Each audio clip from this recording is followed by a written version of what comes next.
You've been told that as long as your cat is eating, drinking, and using the litter box, everything must be fine. That the litter box is just a chore, something you scoop, something you replace, something you try not to think about too much. Here's the truth that flips that whole idea on its head. Your cat's urine is one of the most honest health reports you will ever get. And most owners are throwing that report straight into the trash without ever reading it. Cats are famous for hiding pain. They evolved as small predators who were also small prey. And showing weakness in the wild was a fast way to become someone else's dinner. So they mask, they tuck, they pretend. But there is one place they cannot lie, and that is the litter box. Color, volume, frequency, smell, straining, position. These are 7 quiet signals that your cat leaves for you every single day. Before we go any further, everything I share here is general pet wellness information for educational purposes only. It's not veterinary advice, and it's not a substitute for taking your cat to your own vet. If anything in this video sounds like what your cat is experiencing, please take that as a reason to book an appointment, not a reason to diagnose at home. I'm a pet wellness educator, not a veterinarian, and my job is simply to help you notice what's worth noticing. So today, we're going to move fast. 5 stubborn myths about cat urine, all of them repeated in comment sections and pet forums every day, and all of them completely backwards. By the end, you'll walk to your litter box with new eyes. Here's the myth. As long as urine is coming out, your cat is healthy. Completely false. The amount, the frequency, and the effort matter, just as much as the fact that urine is being produced at all. According to the Cornell Feline Health Center, a healthy adult cat typically produces urine in relatively predictable clumps in the litter at a consistent rhythm through the day. When those clumps suddenly get bigger or much smaller or much more frequent, something is shifting inside.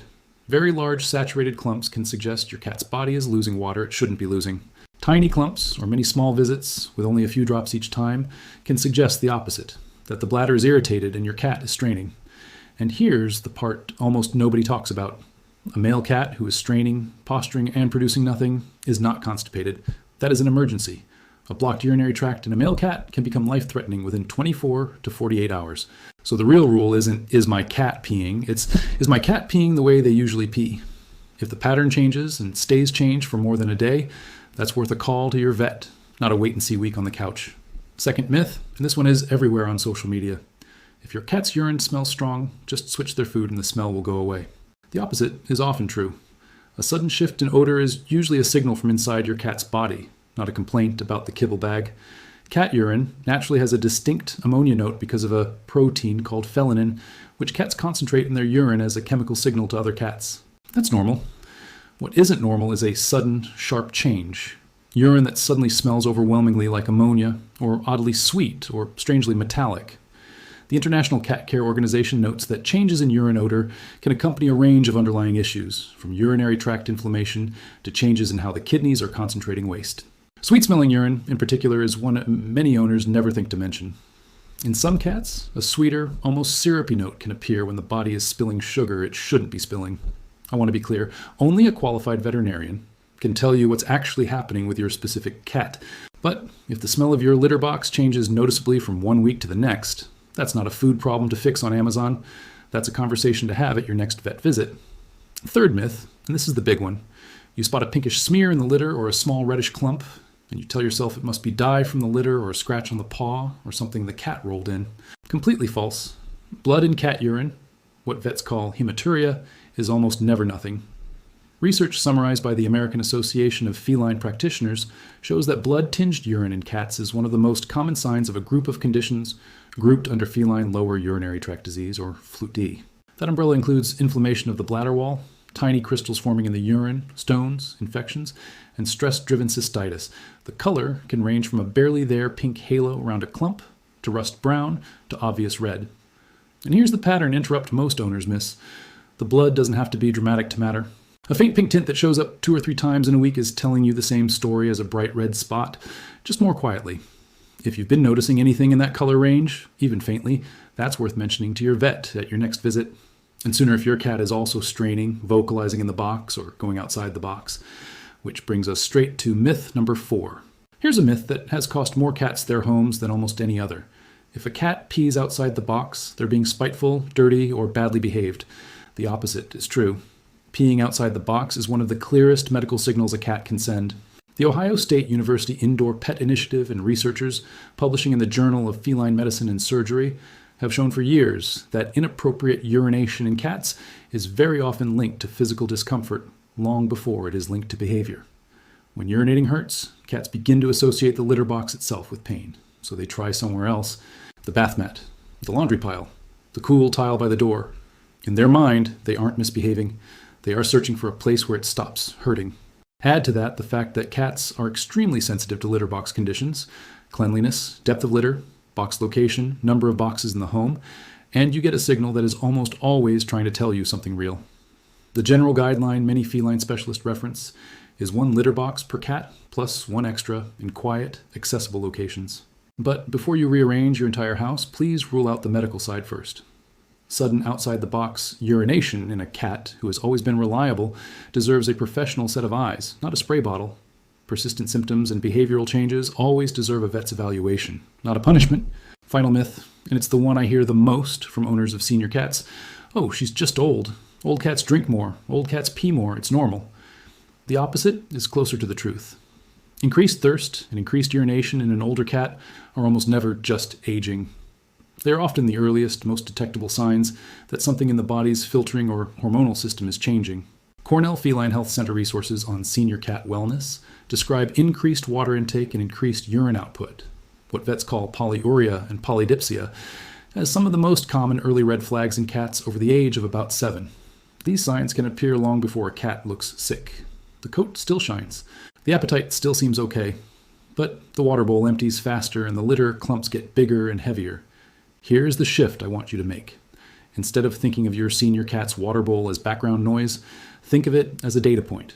If you're topping it up noticeably more often than you used to, that is information. If the clumps in the box have been getting steadily larger over the past month or two, that is information. Bring those observations to your vet. In cats, early awareness of these changes gives you and your veterinary team far more options than late awareness ever will. So how did all of this get so twisted? Why do so many loving, careful cat owners end up believing the exact opposite of what the research shows? 3 reasons. First, cats hide. Their evolutionary playbook rewards silence, so their signals are small, slow, and easy to normalize. A slightly bigger clump today, a slightly stronger smell tomorrow. None of it screams. So we adapt to it instead of noticing it. Second, marketing is loud. Food brands, litter brands, and supplement brands have every reason to frame urinary changes as something you can fix with a purchase. A stronger smell becomes a reason to switch bags. A picky drinker becomes a reason to buy a fountain. Some of those products are genuinely helpful, but none of them replace the one thing your cat actually needs when their urine changes: a professional evaluation. Third, older advice lingers. A lot of the cats are just being spiteful, or old cats just drink more. Thinking comes from a time before we understood feline lower urinary tract disease, before we understood chronic kidney changes, before we understood how deeply stress interacts with a cat's bladder. The science moved on. The kitchen table wisdom didn't. The good news is that you don't need a veterinary degree to close that gap. You just need to know what to look at and how to describe it clearly when you pick up the phone. So let's replace the myths with a simple new rulebook. 4 directives, easy to remember, kind to your cat, and grounded in what the research actually shows. Directive 1, watch the pattern, not just the presence. Once a week, notice how many clumps are in the box, roughly how big they are, and whether that matches what you saw last month. You aren't measuring, you're just staying familiar. Familiarity is what lets you catch small changes early. Directive 2, treat color changes as signals, not stains. Any pink, red, rust, orange, or unusually dark tint in the litter is worth writing down with the date. 1 episode may be nothing. A repeating pattern is a story your vet needs to hear. Directive 3, treat smell changes and outside-the-box accidents as medical questions first, behavioral questions second. Before you buy a new litter, before you buy a new deterrent spray, before you assume your cat is angry with you, ask the medical question first. Rule the body out before you interpret the mind. Directive 4, for senior cats, watch the water bowl like you watch the food bowl. If you're refilling it more often, or if the box is getting heavier faster, mention it at the next appointment. In older cats especially, early conversations lead to gentler, more effective plans. None of this asks you to become a home diagnostician. Quite the opposite.